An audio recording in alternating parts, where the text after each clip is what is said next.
in the video. Yeah. Sure. Yep, your face is in the video. So close. No, you're good. Okay, and it's recording? Yep. Okay.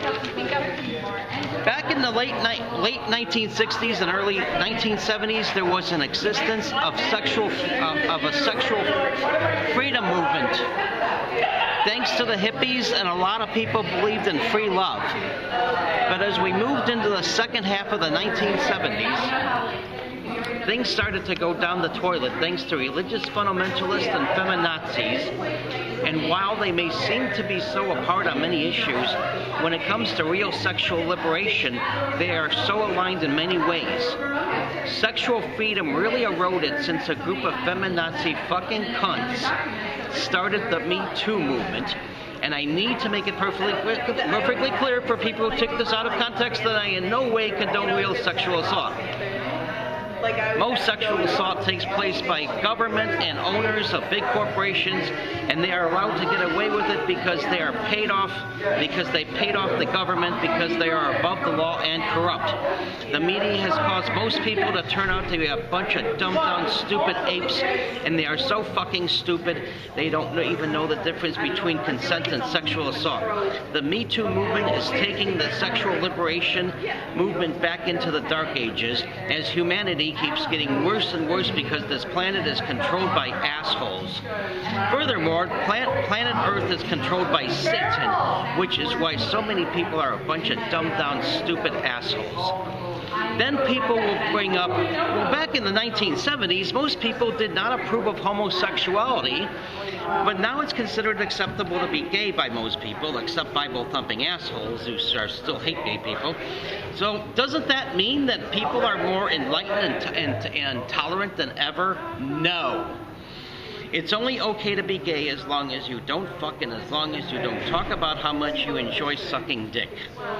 If you enjoy talking about how much you enjoy sucking dick, that is no longer considered to be socially acceptable.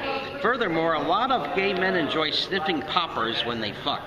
It is no longer acceptable to sniff poppers when you fuck or talk about how much you enjoy sniffing poppers when you fuck thanks to social justice warrior PC fucks. With that being said, back in 2009, long before the Me Too movement got started, a kung fu actor by the name of David Carradine realized that planet Earth was getting worse and worse because as time goes on, things keep getting worse and worse because people are turning out to be bigger and more closed-minded assholes than ever. So he decided to sacrifice his life by engaging in autoerotic asphyxia at the exact same moment that yours truly was diagnosed with Asperger's.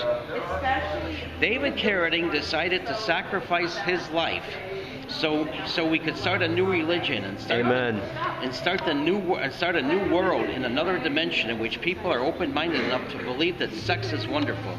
It gave me hope for a while as people started to understand Asperger's, but for the most part, people are still in this world are still a bunch of irrational, uncivilized savages and fucking assholes. I can't take this fucking shit anymore. Then as I was walking down the street, a spaceship landed right in front of me, claiming that they are from the Kingdom of David Carradine, and they offered to take me on their spaceship to travel to the Kingdom of David Carradine. And how do I know that I'm not being set up? And they might be. How do I know they ain't fucking assholes who are gonna fuck me over and do a lot of harm? I didn't unfucking fortunately. The good news, they turned out to be valid and trustworthy, and I got to travel on a spaceship at a very fast speed, and I arrived in the Kingdom of David Carradine a couple of hours later. I started walking down the street when I saw a person masturbating right in public. That caused me to get a stiffy, but I couldn't tell if it was a boy or a girl, so I walked closer, and as it turns out, it was a boy who looked like a girl. This person's name was Jerome. Anyway, Jerome had a plastic penis up his ass, and as soon as he shot his load, he pulled out the plastic penis, and there was a piece of fecal matter on it. And Jerome asked me, "Would you like to take a sniff?" And I was reluctant, but he took his plastic penis with his fecal matter on, and he held it up to my nose, and I noticed that it smelled like a rose garden. As I was continued walking down the street, I then ran into G.G. Allen, and he took a shit and he threw it at me, and it smelled like a rose garden. G.G. Allen doesn't really turn me on, and he's not very good looking, but at least his shit smells like a rose garden. Then something went tragically wrong. I continued walking down the street when I saw another sexy chick with a dick, and he said, "Would you like to sniff my shit?" And I said, "Sure." And then the smell was fucking horrible. What the fuck?